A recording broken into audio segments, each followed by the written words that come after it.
Assalomu alaykum. Agar sizni qandli diabet bezovta qilayotgan bo'lsa, Ahror Qo'shmatov bilan bo'ladigan suhbatni ko'ring. Qandli diabetim 22 chiqdi bir marta. 22. Hattoki doktorlar ham hayron qolishdi. Bu 22 bo'lsa, siz hozir reanimatsiyada yotishingiz kerak. Chunki u boshidan o'tkazganlari 6 yillik kasallik davri va tuzalish haqida gapirib beradi. Endi ochiqini aytganda bir 2 yil harakat qildim. Har xil turli yo'llar bilan tabiblarga bordim, turli dorilarni ichdim, diyetalik qilmoqchi bo'ldim. 2 yildan keyin qo'lim pastga tushdi. Keyingi 2 yilda faqat tushkunlikda yashadim, davolanishdan yurishtirib qo'ygan. Eslasam hozir ham ko'zimga yosh keladi. Bir necha marta yig'ladim hattoki. Chunki qanday qilib u 12, 14, hatto 17 ga chiqib ketayotgan qondagi qand miqdorini 5 holatgacha olib tusha oldi. Katta stadionlarda tadbirlar bo'lardi. Stadionda hojatxonaga borish uchun stadiondan tashqariga chiqish kerak. Chiqsangiz qaytib kira olmaysiz.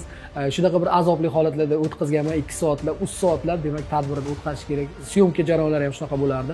3 soatlar tik oyoqda. Oyoqlarim dosh bermay qoldi. Oxirgi oyoqlarim ishish boshladi. Bir necha soat davom etgan jarrohlik amaliyoti uni qutqarib qoldimi? Xorijdan olib kelgan dorilarimiz ham hech qanaqa demak bu effekt bermadi hech qanaqa. Butunlay tushkunlikka tushib qoldim. Misol qandli diabet operatsiyasida oshqozon kesib olib tashlanadi. Nima uchun Toshkent yoki boshqa davlatlar qolib u aynan Andijondagi sihat klinikasiga borib ayni jarrohlik amaliyotini o'tkazdi? Andijon sihat klinikasi haqida eshitdim. Mana palonchi qarindoshim borib tuzalib keldi. Palonchi tuman hokimi ham o'sha yerda o'zini operatsiya qildirib tuzalibdi. Lekin men mutaxassislar Ahror Qo'shmatov borgan paytdagi holatini va jarrohlik amaliyoti o'tkazilgan paytdan keyingi holatini qanday izohlashadi? Va Ahror aka ham aynan shu guruhdagi bemorlar qatoriga kirganligi uchun operatsiya o'tkazilgan. Hatto oxirgi kuni 6:30 chiqqanda yig'lab bordi. Dori darmonsiz ham shunaqa tushsa bo'lar ekan, oyoq og'riqsiz uxlayapman, bir uxlab bir uyg'onyapman. Ahror Qo'shmatov hozir suhbat davomida ko'ziga yosh olib, boshidan kechirgan qiyinchiliklari, mashaqqatlari ko'ziga hech narsa ko'rinmay qolganini gapirib berdi. Kimlar bu jarrohlik amaliyoti orqali tuzalishi mumkin? Sarvar Bahodir YouTube kanalida batafsil ko'ring, Renessans telekanalida markazda dastur orqali tanishing.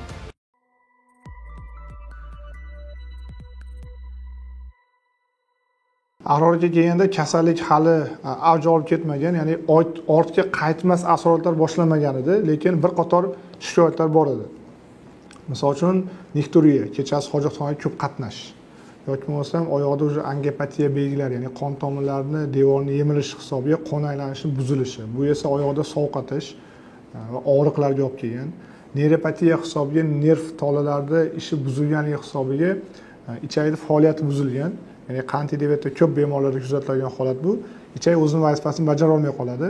Ya'ni peristaltika deyiladi. To'lqinsimon harakat orqali axlatning ichak orqali harakatlanishi buziladi. Shuni hisobiga bemorda ich qotish holati. Neyropatiya oyoq qon tomirlariga, oyoqqa ham ta'sir ko'rsatadi va oyoqda kuchli og'riqlar bo'ladi. Bundan tashqari ko'z mayda qon tomirlarida ham retinopatiyaning eng boshlang'ich bosqichi bo'lgan. Shuni hisobiga uzoqqa qaraganda ko'zda xiralashish, uzoqdagi jismlarni, yozuvlarni o'qishda qiyinchilik boshlangan.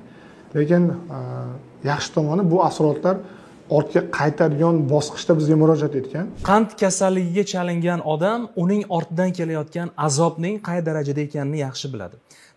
Tabib emas, boshidan o'tkazgan tabib deydi dono xalqimiz. Undan tashqari, qand kasalligi asoratlari bilan kurashgan odam esa bu kasallik bilan o'tib ketamanmi degan hadik bilan yashashi qo'rqinchli. Suhbatimiz shu asnoga quriladi. Assalomu alaykum Ahror aka. Assalomu alaykum. Xush kelibsiz, studiyamizda ko'rganimdan xursandman. Yana g'ayrat, shijoat ustida ko'rganimdan xursandman. Shunday ko'z tegmasin. Endi hozir siz bilan to'g'ri kasalligingiz, uni yengib o'tilish tarixi haqida gaplashamiz.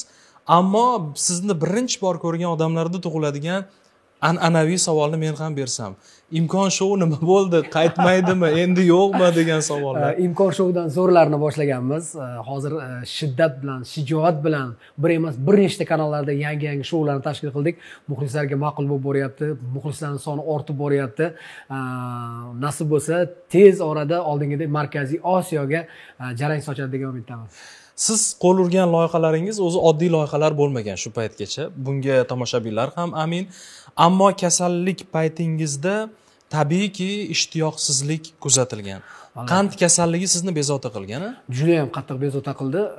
Bilasizmi Sarvarbek, boshida meni shifokorlar ogohlantirishdi, qoningda qand miqdori oshibdi deb, lekin tanamda hech qanaqa asoratlar bo'lmagani uchun men e'tibor bermadim bu narsaga, bo'ynimga olmadim. Doktorlar aytaveradi degan xalqimizda shunaqa gap borku, doktorlar aytaveradi, qalama ularga, ye, ich, yaxshi yuribsanmi degan bir gaplar bo'ldi. Haqiqatan ham asoratlari yo'q edi. Chanqash yo'q, hojatga qatnash yo'q, oyoqlarda og'riqlar yo'q, horg'inlik yo'q, uyqularim yaxshi edi. Lekin bu shunaqa kasallik ekanki, o'sha vaqtida kurashmasangiz, u albatta yig'ilib birdaniga o'zini asoratlarini berar ekan. Portlar ekan. Menda xuddi shunday bo'ldi. Birdaniga o'sha men hozir aytib o'tgan hamma asoratlar birdaniga boshlandi. Necha yil avval taxminan? 6 yil oldin boshlangan. Boshida bir 2 yil bildirmagan bo'lsa, 4 yil, demak men shu kasallik bilan juda ham qattiq azoblandim, juda ham qattiq azob chekdim. Bironta odamga tushuntirib ayta olmaysiz. Nima deydi, masalan, mana bitimga yara chiqqan yo mana bitim singan deb ko'rsatadigan narsani o'zi yo'q. Lekin u shunaqa bir ko'rinmas kasallik ekanki, shu ichki a'zolarni qamrab olib, qanaqadir ma'noda miyani qamrab olib, o'y xayolni qamrab olib, qo'lingiz ishga bormay qolar ekan, hayotdan sovishni boshlar ekansiz, hech narsa yoqmay qolar ekan odamga, asabiy bo'lib qolar ekansiz. Hattoki o'sha uyingizdagi farzandlaringizni ozgina baqir-chaqiri ham yoqmaydigan, ayolingizni ikkita og'iz bir iltimosi ham yoqmaydigan darajaga borib qoldim. Uyqusizlik nihoyatda meni qiynardi. Ertalab soat 4-5 gacha o'zim majburlab uxlay olmasdim. 4-5 dan keyin uxlardim. Unga qadar tinmasdan hojatga qatnash, tinmasdan suv ichish, to'satdan qorin ochib qolishi birdaniga yarim kechasi tunlarda. Oyoqlardagi og'riqlarni endi ayta olmayman, tushuntira olmayman. Shu kichkinagina farzandim ham kelib, agar oyog'imga to'satdan turtilib ketadigan bo'lsa, xuddi birov yugurib kelib tepgandek qattiq og'riq bo'lar, dodlab qolardim.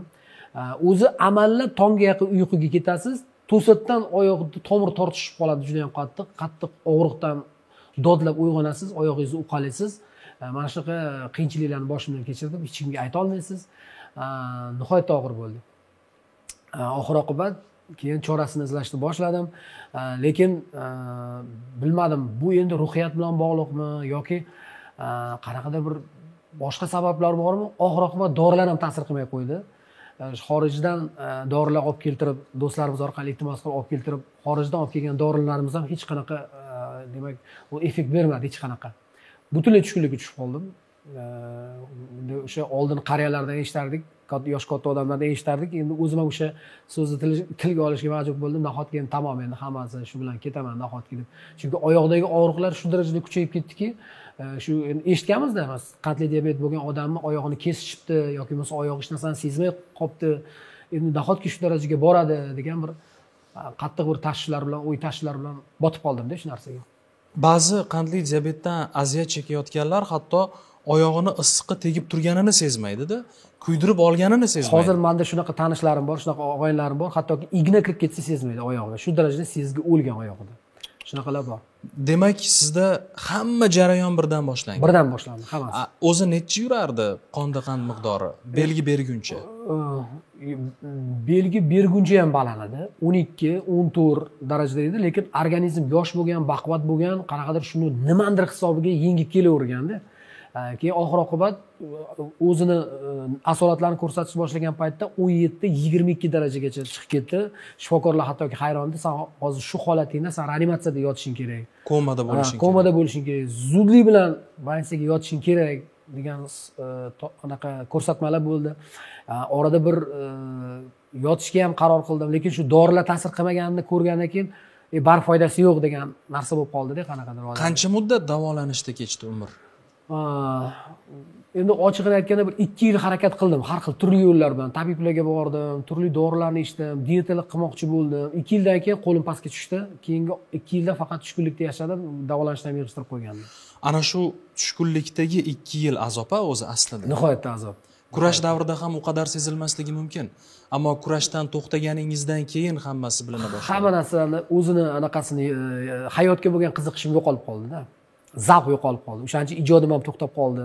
Hamma yo'qolib qoldingiz, ko'rmay qoldingiz deydi. Endi ichingizda, dardingiz ichingizda, endi hammaga ayta olmaysiz. Va bu vaziyatni ko'rgan ayolingiz, yaqinlaringiz, ota-ona hayot bo'lsa ular, farzandlar hamma teng. To'g'ri, siz kabi og'riqni his qilmasligi mumkin, ammo ruhiy zarba ularga ham ta'sir qiladi-da. Albatta, ular hammasi tashvishda edi. Chunki bizni avlodimizda bu juda ham yomon his qoldirgan bu kasallik. Bu shu kasallikdan olamdan o'tganlar, amakim shu kasallikdan olamdan o'tganlar. Shu qanaqadir ma'noda avlodimizda bor desa ham bo'ladi bu kasallikni. Juda ko'pchilik qarindoshlarimizda shu kasallik kuzatilgani va oxiri yaxshilik bilan tugamagani uchun nihoyatda hamma tashvishda edi. O'zingga qarab, davolan deyishardi, lekin men ichimdan sezib turibman, nimagadir davolanishda hech qanaqa natijasi ko'rinmadi-da. Endi dieta bilan yashash bu endi qarib yashamaslik degani ekanda. Chunki qandli diabetda nima mumkin emas deb agar o'qib ko'rsangiz, hozir yeyotgan narsalaringizni 99% mumkin emasda. Endi u ham hayot emasda. Quruq dietada o'tirish u ham hayot emas. Endi boshlovchi inson, xalq ko'ziga ko'ringan odam, hammaga chiqib aytganingizdek yig'i solib dardim unday deya olmaydi, ammo tadbirlarga, marosimlarga taklif etilsa rad eta olmaydigan holatlaringiz bo'ladi. Bilasizmi, bu kasallikda eng qiyin tomoni o'sha tadbirlarga borish, qayergadir mehmonga borish. Chunki tinmasdan hojatxonaga qatnashishingiz kerak. Bu nihoyatda noqulay, nihoyatda anaqa, masalan aytaylik, katta stadionlarda tadbirlar bo'lardi. Stadionda hojatxonaga borish uchun stadiondan tashqariga chiqish kerak. Chiqsangiz qaytib kira olmaysiz. Shunaqa bir azobli holatlarda o'tkazganman, 2 soatlar, 3 soatlar, demak tadbirda o'tkazish kerak. Syomka jarayonlari ham shunaqa bo'lardi. 3 soatlar tikka oyoqda, oyoqlarim dosh bermay qoldi. Oxirgi oyoqlarim ishishni boshladi. Shu 2 soat, 3 soatlar bir joyda turishdi. Oxir-oqibat shunaqa bo'ldiki, shu bironta odam kelib so'rashaman desa, o'rnidan turish ham malol kelib qoldi-da, oyoqdagi og'riqlar tufayli. Shu darajaga kelib qoldi. Endi o'sha paytda kim qanaqa tushundi, meni hurmat qilmadi, mensimadi, anaqa bo'lib ketdi, kibrlanib ketdi deb o'ylashi mumkin, lekin bu hammasi kasallik tufayli shunaqa holatlar bo'ldi. O'zim sezmagan holda ba'zi bir hamkasblarimga nihoyatda qattiq haligi nima deydi, jahl qilish holatlari bo'ldi. Stress bo'lgani uchun birdaniga portlash, syomka jarayonida o'sha ijodiy guruh bilan tortishib ketish paytlari hech kim meni tanimay qolib, axir o'ziga o'xshamay qoldingiz, nima bo'ldi sizga? Endi hammasi mana shu qandli diabet asoratlari ekanda. Keyin vazningiz necha kilogramm bo'lgan? Vaznim 100 kilodan oshib ketdi. U qandli diabetda shunaqa bo'lar ekanki, birdaniga vazn olar ekansiz, birdaniga vazn yo'qotar ekansiz. Juda ham tez sakrash bo'lar ekan odam organizmida. Shifokorlar aytishi bo'yicha bu qadar tez semirib, tez ozsam, bu juda ham organizmga zarar ekan, juda ham qattiq. Endi mana og'ir vaziyatlarni boshingizdan o'tkazdingiz. Bizga ayta olganingiz bor, ichingizda qolib ketganlari bor, yaqinlaringizga ko'rsatmagan holatlar bor. Buni hammasini o'sha boshdan o'tkazganlar yaxshi tushunadi. Balki bizni yig'ilab tomosha qilib o'tirganlar bo'lishi mumkin. Albatta, haligi ham endi oxirgi paytda shunaqa bo'lib qoldimki, mana o'sha qandli diabetim bor desa, o'sha odam bilan dardkash bo'lib qolasiz-da. Sanda qanaqa, san nima davo qilyapsan, qanaqa bo'ldi, nima bo'ldi?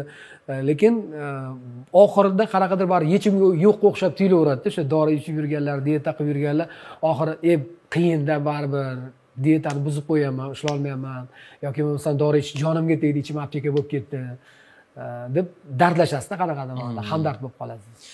Endi yechimlarga kelsak, qarang, yaratgan dard bersa shifosini ham oldidan chiqaradi deb bekorga aytmaydi-da. Siz bir kunda emas, bir necha soatda shu darddan qutuldingiz. Shunaqa.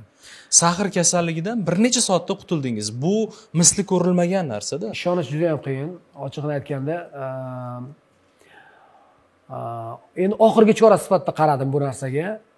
O'zi aslida ham shunday bo'lgan ekan-da. Endi shunaqa bo'ldi-da, chunki dorilar ham ta'sir qilmay qo'ydi oxirgi paytda. Umuman hayron bo'lardim-da. Bir xil aytardiki, masalan, falon dorini ichdim, tushdi qand miqdorimda. Negadir menda tushmasdi-da, bilmadim. Endi bu o'sha stress kuchli bo'lgani uchunmi yoki haqiqatan ham o'sha oshqozon osti bezi butunlay ishlamaganmi, endi ularda ozgina ishlaganmi? Xullas bilmadim. Menda dori ham ta'sir qilmadi. Va o'sha operatsiyaga qaror qildim. Lekin bu ham juda bir tortishuvli, bahsli qaror bo'ldi, nihoyatda. Kimlar bilan, ya'ni? Endi bilasizmi, endokrinolog shifokorlarning juda ko'pchiligi ham bu operatsiyaga qarshi. Bu hali oxirigacha o'rganilmagan, hali bu nihoyatda yangi, oxirigacha kuzatilmagan, tavsiya qilmayman. Uni yomon tomonlari bor. Agar bunday bo'lsa o'zingizdan ko'ring.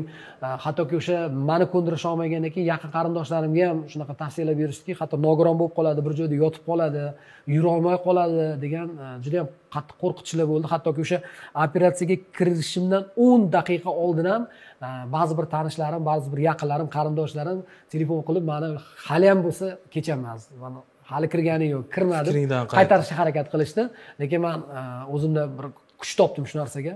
Yo'q, men albatta sinab ko'rishim kerak. Mana shuncha odamlarni ko'rdim, gaplashdim, shifo topgan odamlarni ko'rdim. Endi bittasi aldar, ikkitasi aldar, uchtasi aldar, shuncha odam aldamaydi-yu.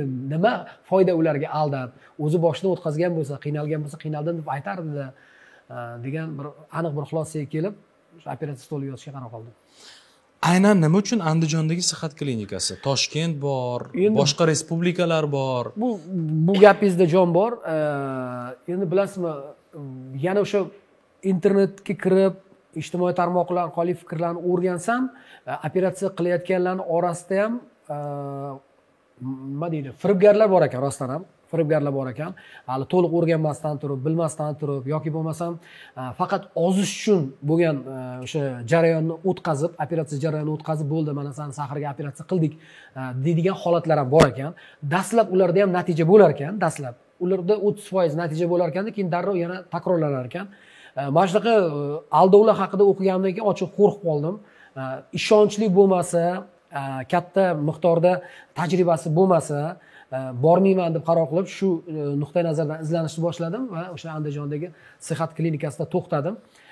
U shifokorlarni o'sha intervyusini eshitib, ular erishgan natijalarni ko'rib, ularga nisbatan ishonch paydo bo'ldi. Endi qanaqadir ma'noda siz ham shu sohani odamsiz, juda ko'pchilik bilan gaplashamiz, suhbatlashamiz.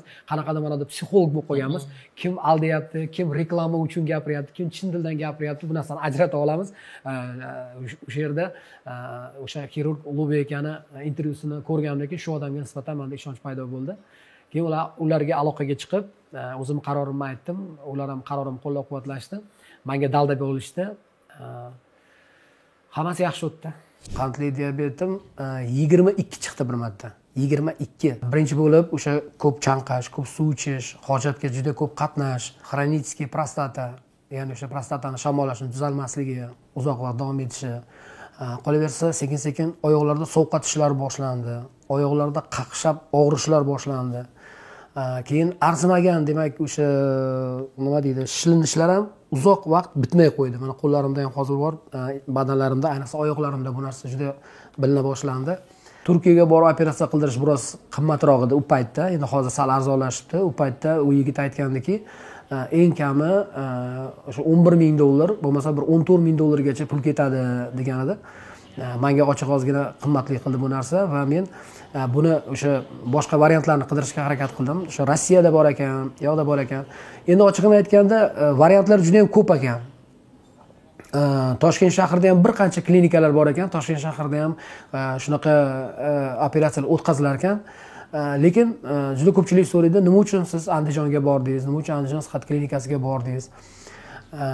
Endi narxda uncha farqi yo'q. Toshkent bilan yoki aytaylik boshqa anaqalar uncha farqi yo'q. Mana Turkiyada ham hozir juda arzonlashibdi. Hattoki o'sha 6,000 atrofida narxga qilishyapti ekan. U ham cho'ntak bo'pti Turkiya ham. Lekin odam o'zini jonini, o'zini salomatligini ishonib topshirish uchun avvalambor odamga ishonish kerak. Meni chalkashtirgan narsa, meni qiynagan narsa o'sha Turkiyada operatsiya bo'lib kelgan Hofiz yigitam operatsiya jarayonida nima yuz berganligini, ya'ni o'sha nimani o'zgartirishdi, xo'p, nima bir narsani kesib olib tashladimi yoki bir narsani uladimi, yo'q, nimadir, hattoki odamlar orasida shunaqa mish-mish borki, qanaqadir chip qo'yilar ekan. Ana shu chip odam sahrini tushirar ekan degan mish-mishlar ham bor. Shunga bir aniqlik kirishchi o'sha boladan nima qildi o'zi desam, bu savolga javob bera olmadi. O'sha endi boshqa o'sha Toshkent shahridagida ham, o'sha boshqa o'sha Rossiyaning saytlariga ham kirganimda hamma o'sha o'z doktorlarning tilida, doktorlarning jargonida ular ishlatadigan so'zlarni qo'llab ishlatgani uchun baribir men uchun bu narsa tushunarsiz bo'lib qoldi. Kunlardan bir kuni o'sha YouTube'da Andijon shahridagi sihat klinikasini YouTube kanaliga kirib qoldim.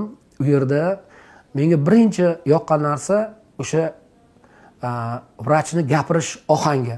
Aynan mana shu joyiga men o'sha sihat klinikasini YouTube kanalida shu narsaga javob topdim. Ya'ni o'sha ozish uchun qilinadigan operatsiya qanaqa-yu, yana o'sha qandli diabetga qarshi qilinadigan operatsiya qanaqa, ularning farqi qanaqa, ulardan kelib chiqadigan natija qanaqa, buni foizi necha foiz foydali, buni foizi necha foiz foydali, shularning hammasi haqida to'liq ma'lumotni berdim, oldim berishdi. Men o'sha doktorlarning samimiyligiga, rost gapirayotganligi uchun shu yigitlarga xilos qildim. Ya'ni o'sha Akrom akaga, Ulug'bek akaga, Shavkat akaga. Jarrohlik amaliyotiga yetib olishim oson bo'lmadi, hatto kirayotganda ham deb aytdingizda. Va o'zi operatsiya stoliga yotish yo u yoqli yo bu yoqli degan xulosa borda ko'pchilikning tasavvurida. Nomi juda ham xunuk. Nomi juda ham xunuk. Jarrohlik amaliyoti bir necha soatgina davom etadi.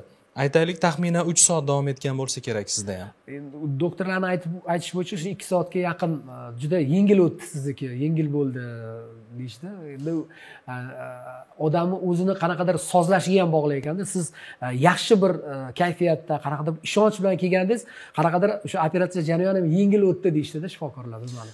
Operatsiya stoliga yotayotgan paytingiz nechi bo'lgan sahringiz? Kirib ketayotgan paytimda och qoringa 11, to'q qoringa 17 chiqayotgan edi. Va og'riq, azob xuddi o'sha avvalgidek. Hamma narsa bor edi, hamma narsa bor edi. O'sha tinimsiz hojatga qatnash, tinimsiz og'izni qurib qolishi, tinmasdan suv ichish, oyoq uqalatish, to'xtamasdan, uyqusizlik, asabiylik, hammasi jamul-jamilda. Va o'zingiz tavakkal qilib jarrohlik amaliyotiga kirdingiz. Shunday. Sizni qo'llab-quvvatlaganlar ham bo'ldimi oilaviy? Juda ham kam. Juda nihoyatda kam odamlar. Asosan hamma qarshilik qildi, chunki bu qanaqadir ma'noda juda ko'pchilik uchun yangilik ekan. Men shu jarrohlikni boshimdan o'tkazgandan keyin bildim bu narsani. Voy, qandli diabetdan operatsiya qilsa bo'lar ekanmi? Voy, bitar ekanmi kesilgan joyi degan savol eng ko'p beriladigan savollardan biri bo'ldi. Jarrohlik amaliyotidan qancha vaqt o'tdi oradan? Hozir mana 1 yildan oshdi. Qand miqdoringiz qancha yuribdi? Qand miqdorim oshmayapti. Shu 4,5-5 ko'z tegmas. Mana shu atrofda, hattoki orada operatsiyadan so'ng o'sha shifokorlarning o'zi bergan tavsiyasiga ko'ra sinovlar qilib ko'rdim. Ya'ni ular aytishdiki, mana ma'lum muddat parhez qilasiz, ma'lum muddatdan keyin bir katta kosani olib, ichiga novvot solib, o'shanga choy qo'yib, o'sha novvot choyni ichib, kelib topshiring, sizda qand miqdori ko'tarilmaydi deyishgan edi. Men uni qilib ko'rdim, haqiqatan ko'tarilmadi. Jarrohlik amaliyoti o'tdi. O'zingizga keldingiz. Birinchi savol nima bo'ldi ekan bo'lsa kerak-a menimcha. Qand miqdori, kutish. Endi mana bir kun o'tish kerak, ertasi kundan boshlab qand o'lchash, qand miqdorini o'lchash kerak. Birinchi kuni operatsiya o'tdi, o'lchashdi, 11 dan 9 ga tushdi. Ertasi kuni 7.2 ga tushdi. Undan keyin 6.3 ga tushdi. Keyin 4 ga tushdi. 7-kuni hattoki 3.2 ga tushib ketib qoldi. Bu miqdordan ham pastga tushib ketib qoldi. Shifokorlar hattoki o'sha kofe iching degan tavsiya bo'ldi, hattoki undan oldin shirinlik yemang deydigan odamlar shu darajaga keldiki, kofe iching degan darajaga keldi. 7 kun ichida. Shuncha yillik og'riqlar bilan yashagan inson bir necha soat ichida va bir necha kunda deb aytaylik, bu og'riqlardan qutulish hissini qanday tuyar ekan? Juda ham o'zim baxtli his qildim. U narsani tushuntirib bera olmayman. Izohlashga harakat qildim. Oxirgi marta o'zimni shunaqa baxtiyor his qilganman qachon? Qachonki birinchi marta ota bo'lganimda shunaqa xursand bo'lgan bo'lsam kerak dedim. Endi eslasam hozir ham hali ko'zimga yosh keladi. Bir necha marta yig'ladim hattoki. Chunki umidim uzib qo'ygandim-da, hattoki umidim uzib qo'ygandim. Shifokorlar o'zi ham tinchlantirishga harakat qilishdi. Har kuni kirishadi. Bugun qand miqdoringiz mana bunaqa chiqdi deb pastga tushgan sari endi o'sha ko'zimda yosh ko'payyapti, yig'i ko'payyapti. Shifokorlar tinchlantirishga harakat qilishadi. Yo'q, bu shunaqa o'zi bir mo'jizaga qaragandek qaramang. Hammada shunaqa bo'ladi deyshadi. Endi men juda ham haligi umidim uzib qo'yganim uchun menga bir qanaqadir bir Allohning mo'jizasi bo'lib boshimga bir qanaqadir baxt qush qo'ngandek o'zim his qildim-da.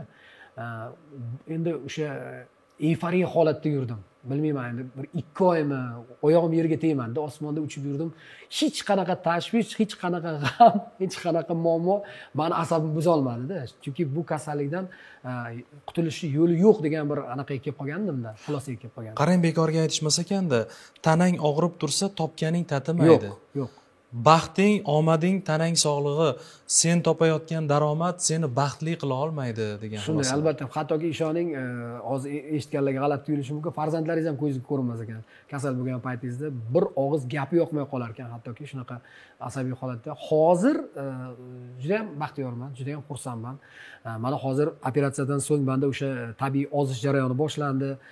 Qanaqadir ma'noda yoshardim, ko'chada ko'rganlar, Ahror aka siz tanib bo'lmayapti, 20 yilga yosharib ketibsiz degan gaplarni eshitish odamga yana bir ruhiyat berar ekan, yana bir kayfiyat berar ekan. Mana hozir o'sha zavq bilan, o'sha shavq bilan hozir bir emas 3 ta demak katta loyihalarga qo'l urib mana ish boshladim. Bir emas 3 ta telekanalda. 3 ta telekanalda. Necha kilogramm vazn tashladingiz?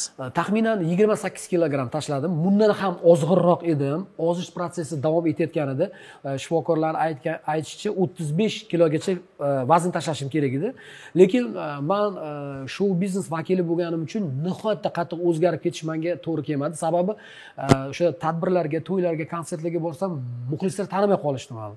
Yonimga kelishadi, Siz yaxshilatib kelishadi, Ahror akani kimi bo'lasiz degan savol. Hayron bo'lib qolyapman. Endi odam o'ziga sezilmas ekanda o'zgargani.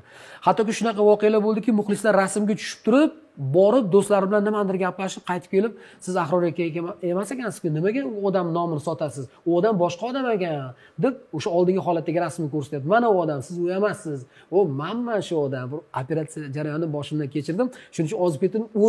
O'zimligimni isbotlashga to'g'ri kelib qoldi. Keyin shifokorlar menga 1,5 yilgacha imkon bo'lsa xamirli ovqatlar, nonlar yemang degan edi, lekin men ularga qo'ng'iroq qilib, meni odamlar tanimay qolyapti, men to'xtatishim kerak, ozishim degandan keyin ular menga ruxsat berishdi, ozgina non iste'mol qilishga, xamir va o'sha bilan o'zim to'xtatib oldim. Bo'lmasa yana ozish jarayoni davom etayotgan edi. Endi men shu soha vakili bo'lganim uchun, shuncha yil shu face uchun ishlaganim uchun, endi hammasini qaytadan boshlashga to'g'ri kelmasligi uchun to'xtatishga qaror qildim bu jarayonni. Juda ko'pchilikka aytdim, mana davosi topilibdi, mana operatsiya bor ekan, mana Andijonda qilishyapti ekan shu narsani. Narxlari ham juda cho'ntakbop ekan, hamyonbop ekan. Nega bormaysiz desam, ha, Andijon sihat klinikasi haqida eshitdim. Mana palonchi qarindoshim borib tuzalib keldi. Palonchi tuman hokimi ham o'sha yerda o'zini operatsiya qildirib tuzalibdi. Lekin men qiynalayotgan bo'lsam ham operatsiyadan qo'rqaman, shuning uchun bora olmayapman degan gaplarni ko'p eshitdim. Endi operatsiya degan so'zni o'zi juda ham xunuk so'z-da. Men o'sha analizdan topshirgani kelgan paytimda juda katta bir vahima bilan kelganman. Videoni solishtirib ko'rishinglar mumkin. U yoqdagi ruhiyat bilan hozirdagi ruhiyat o'rtasida juda katta farq bor. Kelganimda shu hamma analizlarni topshiryapman-da, shu bitta analizdan qo'rqib turibman. U ham bo'lsa o'sha hali oshqozonni tekshirish uchun shlanka yutish deyiladi xalq tilida. Ana shundan qo'rqyapman. Qanaqa bo'lar ekan? Bular aytishdiki, "Yo'q, biz sizga yengil narkoz beramiz. O'shani yutib olasiz." Endi shu yengil narkoz bo'lganda ham shu kirib chiqishlari qanaqa bo'lar ekan, qirib tashlamarmikin, ko'nglim aynimasmikin degan turli bir fikrlar bilan qo'rqinch bilan kirdim. Shuni narkoz berishdi. Qanaqa uxlab qolganim bilmayman. Ko'zim olsam bo'ldi deyishdi. Ochig'ini aytganda hech narsani his qilmadim. O'sha yerda keyin o'sha narkoz beradigan narkologimiz aytdilarki, operatsiya ham xuddi shunaqa bo'ladi Ahror ekan. Palatalarga kirdim. Operatsiyani boshdan o'tkazgan bemorlar bilan o'tirib yonma-yon gaplashdim. Meni hayratga solgan narsa 60 yoshlarga kirgan bir onaxon mana shunaqa chordona qurib o'tiribdilar, chordona qurib, yonlariga o'tirib, duolarni olib, gaplashib, gapning orasida qachon operatsiya bo'ldi desam, kecha degandan keyin og'zim ochilib qoldi. Kecha qorin qismidan operatsiya bo'lgan odam chordona qurib o'tiribdi. Ovqat iste'moli bu vaziyatlarda miqdoran taqsimlangan, to'g'rimi? Operatsiyadan keyin? Bu demak, ko'pchilik so'raydi, nimasi qiyin deyshadi. Qaytadan ovqatlanishga kirish jarayoniga ozgina chidash kerak bo'ladi.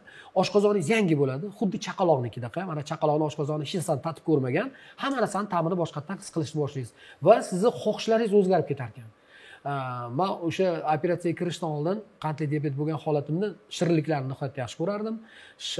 Gazli ichimliklarsiz hayot yo'q edi. Bir kunda kamida 2 litr o'sha mashhur o'sha gazli ichimliklardan iste'mol qilardim. Lekin mana operatsiyadan so'ng meni tanam, meni organizmim avtomatik tarzda bu narsani rad qilishni boshladi. Xohlamaydi. O'zi tortmaydi. Men o'zim majburlab ichib ko'rganimda hattoki o'sha ko'ngil aynish jarayoni yuz beryapti, shirinlik iste'mol. Ha, o'shandan keyin men avtomatik ravishda bu narsalarni ichmay qo'ydim. Oldin men nafsim bilan kurashishim kerak edi. Ulardan voz kechish uchun operatsiyadan so'ng xohishlar o'zgarib qolar ekan. Ya'ni oldin xohlamagan taomingizni yaxshi ko'rib qolasiz, yaxshi ko'rgan narsalaringizdan xohlamay qolar ekansiz. Organizmda talab o'zgarib qolar ekan. Endi oyoqlarda og'riq, asabiylik, hojatga tez qatnash qancha muddatda yo'qoldi? O'sha kunning o'zida yo'qoldi. Operatsiyasi ertasi kuni yo'q, chanqashlar, hojatga qatnash taqataq to'xtadi. Men endi o'sha kunlari shu darajaga borib qoldiki, men bugun hojatxonaga kirdimmi, kirmadim, eslolmaydigan darajaga borib qoldim. Hattoki endi oldin endi sanog'i yo'q edi-da. Juda ham nihoyatda qiyin edi. o'zimga o'zim ishonmayman. Nahotki shunaqa, nahotki suv ichmayapman. Shunaqa vaziyat bo'ldiki, oldinlari chanqamayapman. Haligi bu viloyatdan bu viloyatga biron bir tadbirga boradigan bo'lsam, avtomobilimni orqasi o'sha baklashkalarga to'lib ketardi. Shu yerda suv olib ichaverardim. Shunaqa jarayon bo'lyaptiki, Toshkentdan chiqyapman, Surxondaryoga borib kelyapmanda 0.5 hajmdagi suv tugamayapti-da. Shu darajada suvga ehtiyoj yo'q. Bu endi fantastikada men uchun. Oyoqlardagi og'riqchi. Ular asta yo'qolishni boshladi. Bir butunlay yo'q bo'lishi uchun 3 oy vaqt ketdi. 3 oyda butunlay hamma og'riqlar yo'qoldi.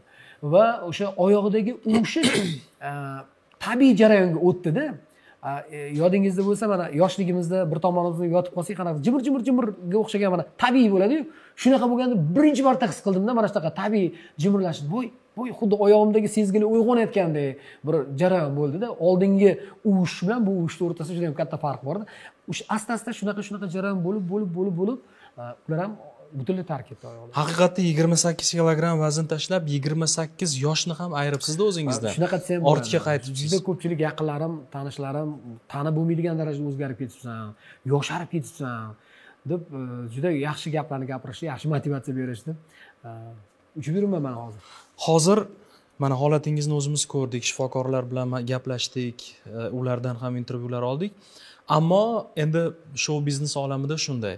Kimnidir yordami tegsa, ma'lum muddat uni qo'llab-quvvatlaysiz, keyin albatta qandaydir manfaatlar do'qnashi yuzaga keladi. Men hayron qolganim, 1 yil oradan vaqt o'tdi, sizdan intervyu olishimiz kerakligini aytdik, baribir klinikani nomi aytiladi, sihat, reklama bo'lishini bila turib ham, sizlar uchun hamma narsaga tayyorman deb aytibsiz-da. Albatta. Endi men oldinlari kinolarda ko'rardim bunaqa narsani. Mana shu shifokorlarni ko'rsatib, mana shular haligi qanoti yo'q farishtalar, mana xaloskorlarim desa, men hayron bo'lardim.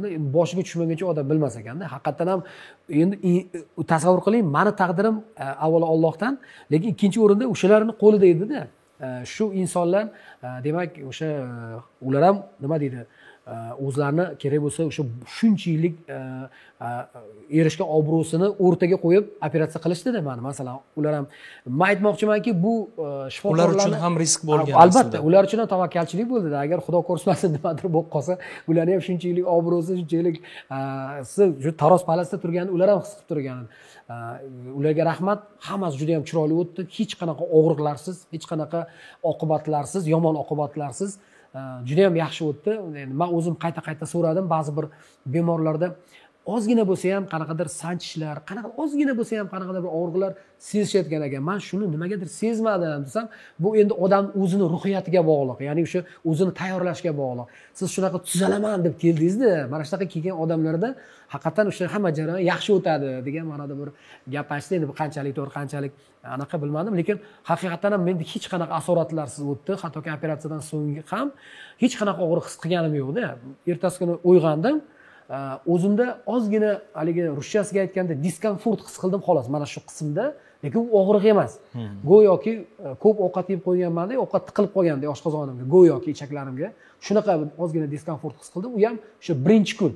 Ikkinchi kundan boshlab men o'zim o'rnimdan bemalol turib, bemalol chordona qurib o'tirib, tasavvur qiling, qorningizdan operatsiya bo'lgansizda, chordona qurib o'tiribsiz. Bemalol egilib, boshimni yuvdim, o'zim mustaqil ravishda, hech kim yordamisiz. Bemalol, demak, hech qanaqa charchoq, hech qanaqa holsizlik, hech narsa his qilganim yo'q, sezganim yo'q. Operatsiyadan so'ng 3,5 kun ichida, demak, yana ish faoliyatimga qaytib, yana o'sha endi bilasiz, men baqirib tez gapiraman. Buning uchun o'sha aynada qorindagi muskullar ishlaydi, ichaklar ishlaydi, diafragma ishlaydi. O'shanda ham hech qanaqa bir og'riqlar, hech narsa sezganim yo'q. Juda ham yaxshi o'tdi, yengil o'tdi mana. Albatta, bemorda ortiqcha vazn bo'lishi kerak. Sababi operatsiyadan keyingi davrda bemor 15 kilodan 25 kilogrammgacha vazn yo'qotadi. Keyingisi bu yoshi, 30 yoshdan yuqori yoshda va 60 yoshdan kichik yoshda bo'lishi kerak bemorlar. Qandli diabetda aynan faqatgina ikkinchi turida, ikkinchi tipida yordam beradi xolos bu operatsiya. Qandli diabetda birinchi tipida afsus bu operatsiya yordam bermaydi, chunki ikkovini kelib chiqish mexanizmi boshqa. Nomi bir-biriga o'xshash bo'lgani bilan. Va bemorda yondosh kasalliklar bo'lmasligi kerak, chunki yondosh kasalliklar bor bo'lsa, operatsiyadan keyin bu kasallik kuchayishi yoki bo'lmasam tiklanishiga xalaqit berishi mumkin. Va so'nggisi bu qon tahlillari. Qon tahlillarda zaxira hujayralar bor bo'lishi kerak. Chunki bizning operatsiyamiz mohiyati insonni o'zini ichida bo'lgan zaxirani ishga tushirish, shu orqali qondagi qand miqdorini pasaytirishga yordam beradi. Agar zaxira hujayra, ya'ni S-peptid deb ataymiz uni, S-peptidlar ichakda joylashgan maxsus zaxira hujayralarni ishga tushiradi. Ular glikozinopodobniy gemoglobin 1 ishlab chiqaradi. Bu esa insulinni yanada ko'proq, sifatliroq ishlab chiqarishga yordam beradi. Lekin analizlarda bu tahlillar to'g'ri kelmaydigan bo'lsa, bemorga operatsiya yordam bermaydi. Ahrorbekka mini gastroshuntirovniy operatsiyasini o'tkazdik. Mini gastroshuntirov operatsiyasidan keyin bu Ahrorbekda kundan kun qand miqdori pasayib bordi. Bu hammada ham bir xil bo'lmaydi. Ba'zi bir odamlarda lekin 1,5 oy, 2 oy, 3 oygacha biz dori-darmon bilan kompensatsiya qilamiz. Nimagadir Ahrorbekda bu natija juda zo'r bo'ldi. Har kuni o'lchadik. O'lchagan sarimiz uning qandni miqdori pasayib bordi. Bir haftada o'sha 6,5 ga dori-darmonsiz qondagi qand miqdori pasaygandan keyin uyga javob berdik. Bir hafta biz bilan bo'ldi. Hatto oxirgi kuni 6,5 chiqqanda yig'lab bordi. Dori-darmonsiz ham shunaqa tushsa bo'lar ekan, oyoq og'riqsiz uxlayapman, bir uxlab bir uyg'onyapman. Oldinlari shu hojatni nimasidan uyqum ham bo'lmas edi deb bechora ancha oldingi holatiga nisbatan hozirgi holatini solishtirib biz bilan yig'lab xayrlashib rahmat aytib ketdi. Bir oydan keyin biz o'zimiz hazillashdik. Bir oyda kelayotganda marojniy yeb keling. Ishonmasiz keyin topshiramiz deb operatsiyadan oldin aytdik. Bizga bir oyda qayta ko'ruvga kelayotib qon topshirgan. Qondagi qand miqdori adashmasam 6 atrofida chiqqan. Keyin ko'rishib turib, o'sha paytda siz menga aytdingiz, marojniy yeysan deb. Kecha 1 kilo marojniy bugun kelib topshirdim. Lekin haqiqatda sizlarda qilgan ishlar to'g'ri ekan deb bizdan mamnun bo'lib, xursand bo'lib ketdi. Va biz bemorga tushuntiramiz, yo'q, sizga bu operatsiya to'g'ri kelmaydi. Dorilarni olishda davom eting, parhez qilishda davom eting deb uni tushuntirib beramiz. Lekin endokrinologlar ko'plari bu narsani tushuntirishmayapti hozirda. Toshkentdagi ayrim endokrinologlar maslahatlashganimizda ular aytishadiki, biz bariatrik operatsiyani tavsiya etamiz agar bemor shu toifaga to'g'ri kelsa, agar haqiqatda bemorga shu narsa yordam berishini biz ko'rib turgan bo'lsak, tavsiya etamiz deydi. Lekin periferiyada, tumanlarda, viloyatlarda bu narsa unchalik yo'lga qo'yilmagan. Aynan shu endokrinologlarga aytmoqchiman, mayli meni yomon ko'rishsin, lekin ko'plab tadqiqotlar bor, ilmiy tadqiqotlar. Misol eng yangisi 2015-yilda o'tkazilgan. Amerikalik olimlar tomonidan o'tkazilgan va ular Yevropa semizlikka qarshi kurashish va metabolik o'zgarishlar jarrohlar assotsiatsiyasini IFSO deyiladi, shuni vakillari hisoblanishadi. Ular aynan bariatrik operatsiyani qandli diabetli ikkinchi tipi bor bemorlarda o'tkazilgandan keyin 7 yil davomida bemorlar kuzatuvda olib borishgan va 7 yil davomida bemorlarning 87,5% hech qanday diabet asoratlari kuzatilmagan, qondagi qand miqdori ko'tarilmagan. Qandli diabetni ikkinchi tipi uchun operatsiyaga asosiy ko'rsatma dekompensatsiya fazasiga o'tish. Masalan, dori-darmon, insulin boshqalar bilan bu narsani kompensatsiya qila olmasak, undan pasaytira olmasak, keyin operatsiya haqida o'ylash kerak. Bu pogolovni hammani operatsiya emas. Qachonki dekompensatsiya, agarda bitta ikkita tabletka bilan sahari tushib yaxshi yurgan insonga unga operatsiya ham shart emas o'zi. Nimaga? U korreksiya bo'lyapti. U ketaveradi. Lekin korreksiya qila olmaganlarnikini biz operatsiya qilish kerak bo'ladi. Qaytalanmaydimi deb so'raydiganlar bor-da operatsiyadan keyin. Qandli diabet operatsiyasidan keyin qaytalanish, qaytalanmaslik nimasi bo'yicha ikki xil olimlarning fikri bor. Ba'zi bir olimlar bu remissiya deydi, kasallikni organizmda ichida uxlatib qo'yishlik bu remissiya deyiladi. Sodda tilda tushuntirsam, remissiyaga o'tkazib qo'yiladi. Bu narsa kimdadir 15 yilgacha remissiya beradi deydi. Ba'zi bir toifa olimlar aytadiki, bu butun umrga remissiya beradi deydi. Shuning uchun olimlarda fikri ikki xil nimada bor. Lekin operatsiyaning samaradorligi 90-95% gacha samaradorligi hisoblanadi. Demak, hozir jarrohlik amaliyotdan keyin boshqalar singari istalgancha yashash mumkin. Ya'ni endi sog'lom turmush tarzi o'z o'rnida kerak, ammo istagan narsasini iste'mol qilsa bo'ladi. Oz miqdorda, ko'p yeyolmaydi. Biz oshqozonda kichraytirganimiz hisobiga oz miqdorda ovqat yeydi, lekin xohlagan ovqatini yeydi. Xohlagan shirinlik yeydi, xolasa qovun uzum yeyolmay qoldim deganlar ham qovun uzumini ham yeydi, xudo xolasa. Lekin oshqozon kesib chiqarib tashqariga yopib tashlanmaydi. Yo'q, bu mini gastroenteroniyada unaqa emas, oshqozonda u qismi qoladi ichkarida.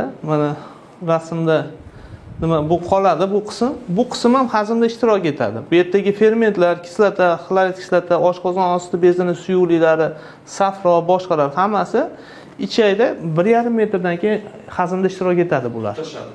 Tutashib baribir ishlaydi. Bu qism ham ishlaydi. Lekin semizlik bo'yicha qiladigan operatsiyamizda bunda slif rezeksiyada oshqozonni kesib olingan qism tashqariga chiqarib yuboriladi. Bu mana tepadagi mana holatda mana qism olib chiqib ketiladi. Bu endi rushuntirivaniya deyiladi. Bu mini gastro emas, lekin maqsad ikkovida bir xil bo'ladi.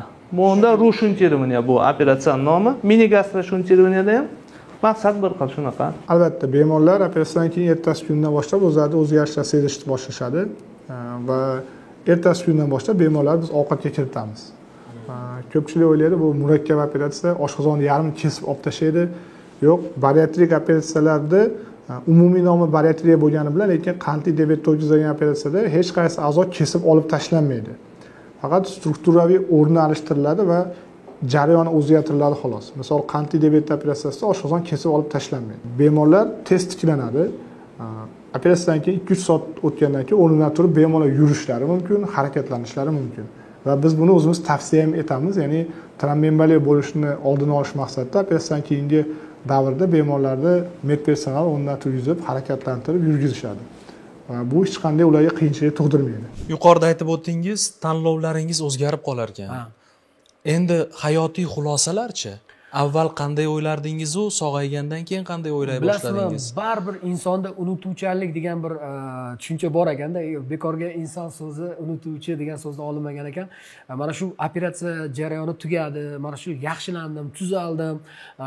Bundan keyin qattiq e'tibor beraman o'zim hayot tarzimga deb 1 yil, qariyb bir 6 oy, 9 oy qattiq nimalarga rioya qildim, keyin esimdan chiqib ketib qoldi. Xuddi oldin kasal bo'lmaganda, chunki hech narsa bezovta qilmayapti-da.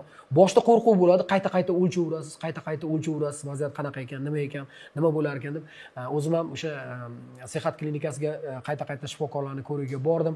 Ularga rahmat, batafsil tekshirishdi, batafsil. Hech narsa qolmadi. Suyagimdagi o'zgarishlardan tortib yuragim, hatto o'sha miyadagi o'zgarishlargacha hammasini, demak, tekshiruvdan o'tkazib, ko'nglim xotirjam qilishdi. Mana qo'limga hujjatlarni berishdi, hamma o'sha xulosalarni berishdi.